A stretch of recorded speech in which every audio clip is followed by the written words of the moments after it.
Hello friends, welcome to knowledge centre. ഇന്ന് നമ്മൾ 6th social സയൻസിലെ 5ാമത്തെ ചാപ്റ്ററായ സംസ്കാരവും സാംസ്കാരിക വൈവിധ്യങ്ങളും എന്നുള്ള ചാപ്റ്ററാട്ടോ പഠിക്കുന്നത്.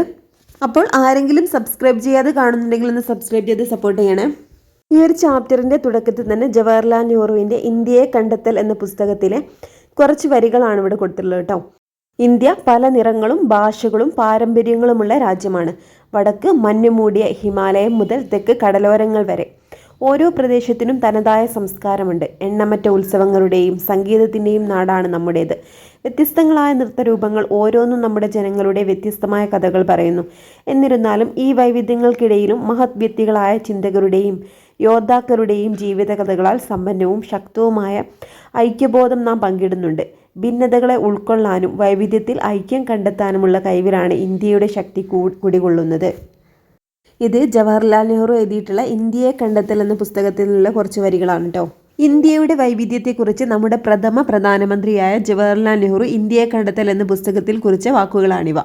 എന്തൊക്കെ വൈവിധ്യങ്ങളാണ് ഇവിടെ സൂചിപ്പിച്ചിരിക്കുന്നത്?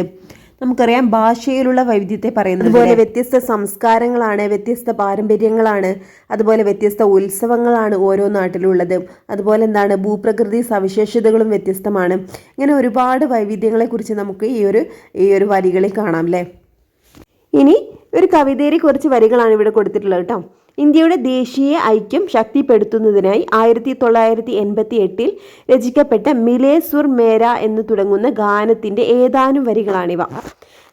നാനാത്വത്തിൽ ഏകത്വം എന്ന ആശയം പ്രതിഫലിപ്പിക്കുന്ന വിവിധ ഭാഷകളിലെ വരികൾ കോർത്തിണക്കി തയ്യാറാക്കിയതാണ് ഈ ഗാനം.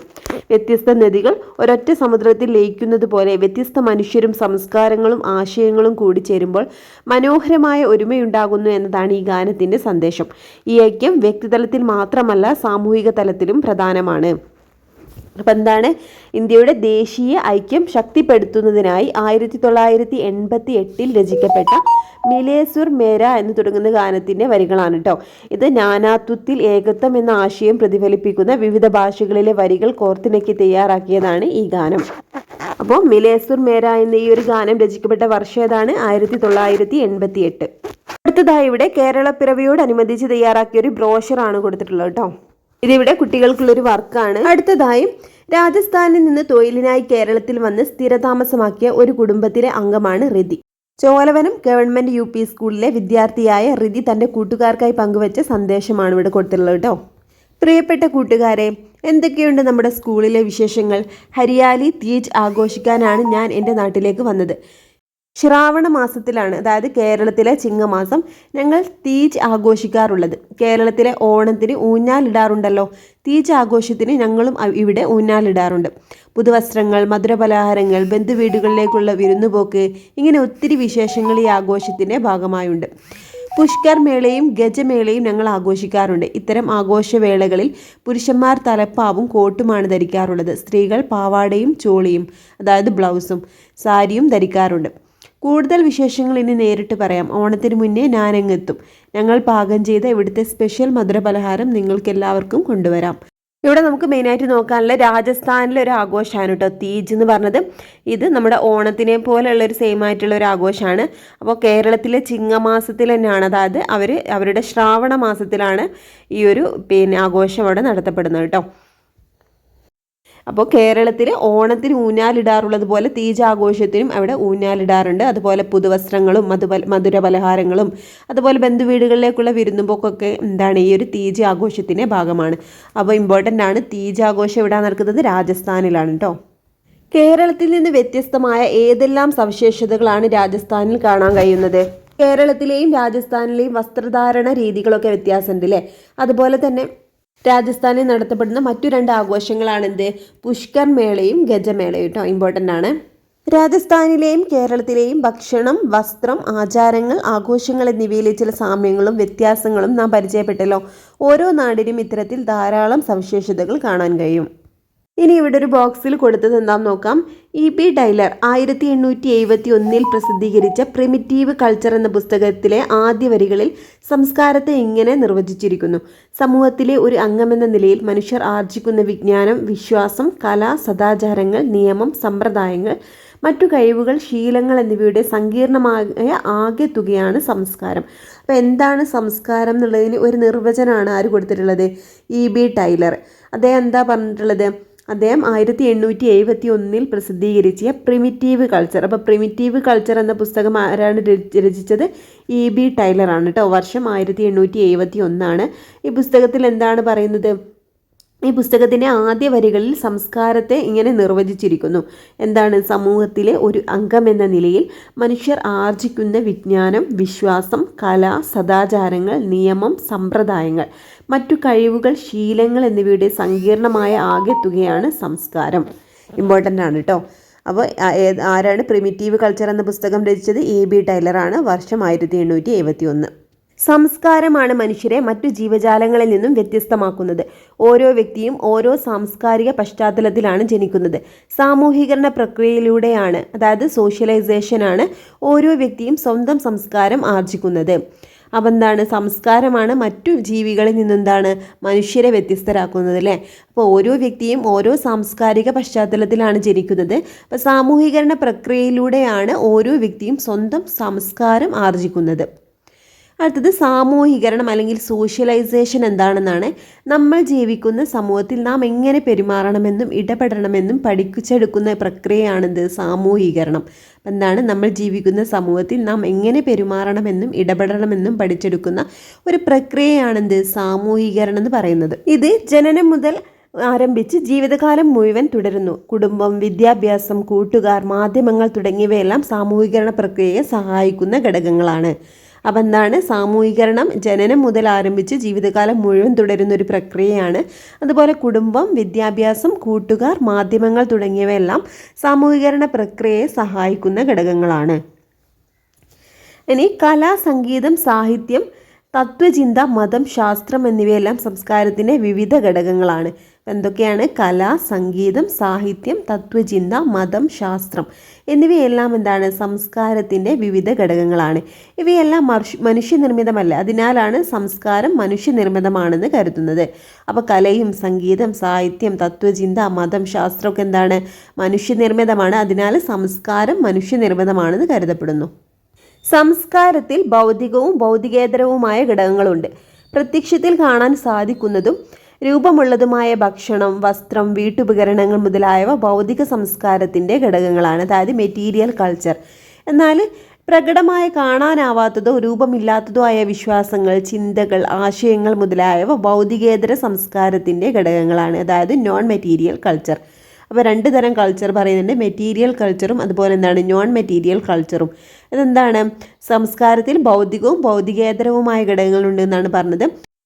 അതായത് പ്രത്യക്ഷത്തിൽ കാണാൻ സാധിക്കുന്നതും രൂപമുള്ളതുമായ ഭക്ഷണം, വസ്ത്രം, വീട്ടുപകരണങ്ങൾ മുതലായവ ഭൗതിക സംസ്കാരത്തിൻ്റെ ഘടകങ്ങളാണ്. എന്നാൽ നമുക്ക് കാണാൻ കഴിയാത്തതും അതുപോലെ രൂപമില്ലാത്തതുമായ വിശ്വാസങ്ങൾ, ചിന്തകൾ, ആശയങ്ങൾ മുതലായവ ഭൗതികേതര സംസ്കാരത്തിൻ്റെ ഘടകങ്ങളാണ്.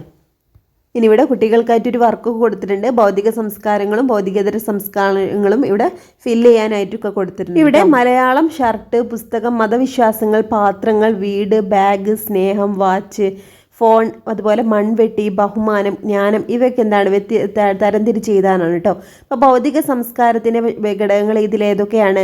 ഷർട്ട്, പുസ്തകം, അതുപോലെ പാത്രങ്ങൾ, വീട്, ബാഗ്, വാച്ച്, ഫോൺ, അതുപോലെ മൺവെട്ടി ഇവയൊക്കെ നമുക്ക് ഭൗതിക സംസ്കാരങ്ങൾ ഉൾപ്പെടുത്താം അല്ലെ. ഇത് നമുക്ക് കാണാൻ പറ്റുന്നതാണ്. ഇനി ഭൗതികേതര സംസ്കാരങ്ങൾ മലയാളം, മതവിശ്വാസങ്ങൾ, അതുപോലെ എന്താണ് സ്നേഹം, ബഹുമാനം, ജ്ഞാനം ഇവയൊക്കെ എന്താണ് ഭൗതികേതര സംസ്കാരത്തിൻ്റെ ഘടകങ്ങളാണ് കേട്ടോ. ഇനി ഇവിടെ സംസ്കാരത്തിൻ്റെ ഘടകങ്ങൾ കൊടുത്തിട്ടുണ്ട് കേട്ടോ.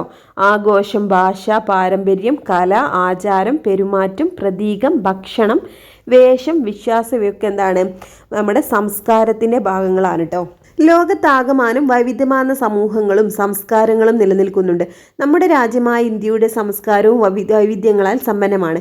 അനേകം മത, ജാതി, ഗോത്ര വൈവിധ്യങ്ങൾ നിലനിൽക്കുന്ന രാജ്യമാണ് നമ്മുടേത്. ഓരോ വിഭാഗത്തിനും തനതായ പാരമ്പര്യവും സംസ്കാരവും അതുപോലെ വൈവിധ്യമാർന്ന ഭാഷകളും ഇന്ത്യയിൽ നിലനിൽക്കുന്നു. ഇവിടെ ഒരു രൂപ നോട്ടിൻ്റെ ചിത്രം കൊടുത്തിട്ടുണ്ട്. എന്നിട്ട് നമ്മുടെ കറൻസി നോട്ടിൽ എത്ര ഭാഷകളുണ്ടെന്ന് കണ്ടെത്തുമെന്ന് ചോദിക്കുന്നുണ്ട്. 17 ഭാഷകളാണ് നമ്മുടെ ഇന്ത്യൻ കറൻസി നോട്ടിലുള്ളത്. അതുപോലെ നമ്മുടെ ഭരണഘടനയിൽ ഉൾച്ചേർത്തിരിക്കുന്ന ഭാഷകൾ ഏതൊക്കെയാണെന്ന് അന്വേഷിക്കൂ. ഇപ്പോൾ 22 ഭാഷകളാണ് നമ്മുടെ ഭരണഘടനയിൽ ഉൾച്ചേർത്തിരിക്കുന്നത് കേട്ടോ. ഏതൊക്കെ ഭാഷകളാണ്? ഫസ്റ്റ് എന്താണ്? ആസാമീസ് ആണ്. ആസാമീസ്, ബംഗാളി, ബോഡോ, ദോഗ്രി, അതുപോലെ ഗുജറാത്തി, ഹിന്ദി, കന്നഡ, കാശ്മീരി, കൊങ്കിണി, അതുപോലെ എന്താണ് മൈഥിലി, മലയാളം, മണിപ്പൂരി, മറാത്തി, നേപ്പാളി, ഒഡിയ, പഞ്ചാബി, അതുപോലെ സംസ്കൃതം, സാന്താലി, സിന്ധി, തമിഴ്, തെലുങ്ക്, ഉറുദു. ഇത്രയും 22 ഭാഷകളാണ് നമ്മുടെ കോൺസ്റ്റിറ്റ്യൂഷനിൽ ഉൾപ്പെടുത്തിയിട്ടുള്ളത്. ലോകത്ത് എല്ലായിടത്തും നിലനിൽക്കുന്ന സംസ്കാരങ്ങൾ വ്യത്യസ്തമാണെന്ന് തിരിച്ചറിയുന്നില്ലേ? ഇത്തരത്തിൽ സംസ്കാരത്തിന് നിരവധി സവിശേഷതകളുണ്ട്. അവ ഏതൊക്കെയാണെന്ന് നോക്കാം. ഹെഡിങ് കൊടുത്തതെന്താണ്? സംസ്കാരത്തിൻ്റെ സവിശേഷതകൾ. ഒന്നാമത്തേതായിട്ട് സംസ്കാരം പഠിച്ചെടുക്കുന്നതാണ്. Culture is learned. കേരളത്തിലെ പ്രധാന ആഘോഷങ്ങളിൽ ഒന്നാണല്ലോ ഓണം. നിങ്ങൾ വിദ്യാലയത്തിൽ ഓണം ആഘോഷിക്കാറുണ്ടല്ലോ. ഓണം ആഘോഷത്തിനായി ഏതെല്ലാം ഒരുക്കങ്ങളാണ് നടത്താറുള്ളത്? പ്രധാനമായിട്ടും നമുക്ക് പൂക്കളം ഉണ്ട് അല്ലേ? പൂക്കളിടാറുണ്ട്. അതുപോലെ എന്താണ് സദ്യ ഒരുക്കാറുണ്ട്. ഇതൊക്കെയാണ് പ്രധാനമായിട്ടും നമ്മൾ ഓണത്തിന് ചെയ്യാറുള്ളത്. ഇത്തരം കാര്യങ്ങളെല്ലാം നിങ്ങൾ പഠിച്ചത് എവിടെ നിന്നാണ്? നമ്മൾ കുടുംബത്തിൽ നിന്നും വിദ്യാലയത്തിൽ നിന്നൊക്കെയാണ് ഇങ്ങനെയുള്ള കാര്യങ്ങൾ പഠിച്ചത്. അപ്പോൾ സംസ്കാരം ജന്മസിദ്ധമായി ലഭിക്കുന്ന ഒന്നല്ല. കുടുംബം, വിദ്യാലയം, കൂട്ടുകാർ, സമൂഹം എന്നിവയുമായുള്ള ഇടപെടലുകളിലൂടെ നടക്കുന്ന സാമൂഹീകരണ പ്രക്രിയ വഴിയാണ് നാം ആർജിച്ചെടുക്കുന്നതാണ് സംസ്കാരം. മുതിർന്നവരെ ബഹുമാനിക്കുന്നത് എങ്ങനെയെന്ന് നാം കുടുംബത്തിൽ നിന്നാണ് പൊതുവെ പഠിക്കുന്നത്. അപ്പോൾ സമൂഹത്തിൽ എങ്ങനെ പെരുമാറണമെന്ന് കുടുംബം, വിദ്യാലയം, കൂട്ടുകാർ, സമൂഹം എന്നിവിടങ്ങളിൽ നിന്ന് പഠിക്കുന്നു. സമൂഹത്തെയും വ്യക്തികളെയും രൂപപ്പെടുത്തുന്നതിൽ സംസ്കാരം പ്രധാന പങ്കുവഹിക്കുന്നു. ഒരു വ്യക്തി സ്വന്തം സംസ്കാരത്തെക്കുറിച്ച് പഠിക്കുകയും അത് ശീലിക്കുകയും ചെയ്യുന്നതാണ് സ്വസംസ്കാരം ആർജിക്കൽ. നിങ്ങൾ പഠിച്ചെടുത്ത ചില സാംസ്കാരിക രീതികൾ ഏതൊക്കെയാണ്? ദേശീയ ഗാനം ആലപിക്കുമ്പോൾ എഴുന്നേറ്റ് നിൽക്കുന്നത് നമ്മൾ സാംസ്കാരികമായിട്ട് പഠിച്ചിട്ടുള്ള ഒരു ശീലമാണ് അല്ലേ? അതുപോലെ മറ്റെന്തൊക്കെ സാംസ്കാരിക രീതികളാണ് നമ്മൾ പഠിച്ചെടുത്തിട്ടുള്ളത്? വീട്ടിലേക്ക് വരുന്ന അതിഥികളെ നമ്മൾ ദൈവത്തെ പോലെ സ്വീകരിക്കുന്നുണ്ട് അല്ലേ? അതുപോലെ അഭിവാദ്യം ചെയ്യുമ്പോൾ നമ്മൾ കൈകൂപ്പി നിൽക്കുന്നുണ്ട്. അതുപോലെ ചുമയ്ക്കുമ്പോഴും തുമ്മുമ്പോഴും വായ മൂടുന്നത്, അതുപോലെ മുതിർന്നവരെ ബഹുമാനിക്കുന്നത്, ഇതൊക്കെ നമ്മൾ പഠിച്ചെടുത്ത ചില സാംസ്കാരിക രീതികളാണ്. അടുത്ത സാംസ്കാരിക സവിശേഷതയായിട്ട് കൊടുത്തിട്ടുള്ളതാണ് സംസ്കാരം പങ്കുവെക്കുന്നതാണ്. Culture is shared. വിദ്യാലയത്തിൽ നിങ്ങൾ കൂട്ടുകാർ ഒന്നിച്ചിരുന്നല്ലേ ഓണസദ്യ കഴിക്കാറുള്ളത്? ഓണസദ്യയുടെ പ്രത്യേകതകൾ എന്തൊക്കെയാണ്? എല്ലാ വിഭാഗം ജനങ്ങളും ഒന്നിച്ചിരുന്ന് ഭക്ഷണം കഴിക്കുന്നു അല്ലേ? അതുപോലെ ഒരുപാട് തരം വിഭവങ്ങൾ ചേർന്നതാണ് ഓണസദ്യ. വിവിധ വിഭവങ്ങൾ ഒന്നിച്ച് പങ്കുവെച്ച് കഴിക്കുകയാണ് അല്ലേ? ഓണസദ്യ എന്നത് കേവലം ഭക്ഷണം മാത്രമാണോ? സമൂഹത്തിലെ നാനാ തുറകളിലുള്ളവർ ഒത്തുചേർന്ന് അനുഭവം കൂടിയല്ലേ? നിലത്തിരുന്ന് വാഴയിലയിൽ വിളമ്പിയ ഭക്ഷണം കഴിക്കുന്നത് പോലുള്ള പൊതുപാരമ്പര്യങ്ങൾ ഓണത്തിൻ്റെ ഭാഗമാണ്. അത് ഐക്യബോധവും സാമൂഹിക പങ്കാളിത്തവും വളർത്തുന്നു. ഭക്ഷണത്തിലൂടെയും ആഘോഷ ചടങ്ങുകളിലൂടെയും സംസ്കാരം കൂട്ടായി സ്വീകരിക്കുകയും കൈമാറുകയും ചെയ്യുന്നു. ഇപ്രകാരം സമൂഹത്തിലെ അംഗങ്ങൾക്കിടയിൽ സംസ്കാരം പരസ്പരം പങ്കുവയ്ക്കപ്പെടുന്നു. അപ്പം എന്താ അവിടെ പറയുന്നത്? ഓണസദ്യ എന്നത് കേവലം ഭക്ഷണം മാത്രമല്ല, അതെന്താണ്? സമൂഹത്തിലെ നാനാ വിഭാഗങ്ങളിലുള്ളവർ ഒത്തുചേർന്ന് ഒരു അനുഭവം കൂടിയാണ്. അതായത് നിലത്തിരുന്ന് വായിലയിൽ വിളമ്പിയ ഭക്ഷണം കഴിക്കുന്നത് പോലുള്ള പൊതുപാരമ്പര്യങ്ങൾ ഓണത്തിൻ്റെ ഭാഗമാണ്. അത് ഐക്യബോധവും സാമൂഹിക പങ്കാളിത്തവും ഒക്കെ വളർത്തുന്നുണ്ട്. അതുപോലെ എന്താണ്? ഭക്ഷണത്തിലൂടെ ആഘോഷ ചടങ്ങുകളിലൂടെയും സംസ്കാരം കൂട്ടായി സ്വീകരിക്കുകയും കൈമാറുകയും ചെയ്യുന്നു. ഇപ്രകാരം സമൂഹത്തിലെ അംഗങ്ങൾക്കിടയിൽ സംസ്കാരം പരസ്പരം പങ്കുവയ്ക്കപ്പെടുന്നു. രണ്ടാമത്തെ സവിശേഷതയായിരുന്നു സംസ്കാരം പങ്കുവെക്കുന്നത് എന്നുള്ളത് അല്ലേ? മൂന്നാമത്തെ സാംസ്കാരിക സവിശേഷതയായിട്ട് കൊടുത്തിട്ടുള്ളതാണ് സംസ്കാരം പ്രതീകാത്മകമാണ്, അല്ലെങ്കിൽ കൾച്ചർ ഈസ് സിംബോളിക്. നമ്മുടെ ദേശീയതയെ പ്രതിനിധീകരിക്കുന്ന എന്തെല്ലാം പ്രതീകങ്ങൾ നിങ്ങൾക്കറിയാം? ഒന്നിവിടെ കൊടുത്തിട്ടുണ്ട്, ദേശീയ ഗാനം. ഇനി എന്താണ്? ദേശീയ പതാക, ദേശീയ ചിഹ്നം, ദേശീയ മൃഗം, ദേശീയ പുഷ്പം. ഇതൊക്കെ നമ്മുടെ ദേശീയതയെ പ്രതിനിധീകരിക്കുന്ന പ്രതീകങ്ങളാണ് അല്ലേ? ചിത്രം നിരീക്ഷിക്കൂ. ഇന്ത്യൻ ദേശീയതയുടെയും സംസ്കാരത്തിൻ്റെയും ചില പ്രതീകങ്ങളാണിവ. ദേശീയ ഗാനം, ദേശീയ പതാക, ദേശഭക്തി ഗാനം എന്നിവ നമ്മളിലുണ്ടാക്കുന്ന വികാരം ദേശീയതയാണ്. ദേശീയത ദേശസ്നേഹത്തെയും ദേശീയ ഐക്യത്തെയും പ്രതിനിധീകരിക്കുന്നു. ഇതുപോലെ ഭാഷ, ആംഗ്യങ്ങൾ, അല്ലെങ്കിൽ മുതിർന്നവരെയോ അതിഥികളെയോ കാണുമ്പോൾ കൈകൂപ്പുന്നത്, അതുപോലെ എന്താണ് വസ്തുക്കൾ, അതായത് സ്മാരകങ്ങൾ, മതചിഹ്നങ്ങൾ തുടങ്ങിയ പ്രതീകങ്ങൾ സംസ്കാരത്തെ സൂചിപ്പിക്കാൻ ഉപയോഗിക്കുന്നു. ഈ പ്രതീകങ്ങൾ സംസ്കാരത്തെയും മൂല്യങ്ങളെയും പരിപോഷിപ്പിക്കാൻ സഹായിക്കുന്നു. അപ്പോൾ ഇവിടെ കൊടുത്തിട്ടുള്ള എന്തൊക്കെയാണ്? ദേശീയ ചിഹ്നം, ദേശീയ പതാക, ദേശീയ പക്ഷിയിലെ ഇതൊക്കെ എന്താണ് നമ്മളിൽ ഉണ്ടാക്കുന്ന വികാരം ദേശീയതയാണ് എന്നാണ്. ഇതുപോലെ ഭാഷ, ആംഗ്യങ്ങൾ, അതുപോലെ ചില വസ്തുക്കൾ, ഇതൊക്കെ എന്താണ് ഇങ്ങനെയുള്ള പ്രതീകങ്ങൾ സംസ്കാരത്തെ സൂചിപ്പിക്കാൻ ഉപയോഗിക്കുന്നുണ്ട്. ഈ പ്രതീകങ്ങൾ സംസ്കാരത്തെയും മൂല്യങ്ങളെയും പരിപോഷിപ്പിക്കാൻ സഹായിക്കുന്നു. അപ്പോൾ ഇത്രയാണ് കേട്ടോ നമ്മൾ ഇന്നത്തെ ക്ലാസ്സിൽ എടുക്കുന്നത്. ബാക്കി നമുക്ക് അടുത്ത പാർട്ടാക്കിയിടാം. അപ്പോൾ ഈ ഒരു ക്ലാസ് നിങ്ങൾക്ക് യൂസ്ഫുൾ ആയിട്ടുണ്ടെങ്കിൽ ഒന്ന് ലൈക്ക് ചെയ്യണേ. അതുപോലെ നിങ്ങളുടെ അഭിപ്രായങ്ങളൊന്ന് കമൻറ്റ് ചെയ്യണം കേട്ടോ. Okay friends, thank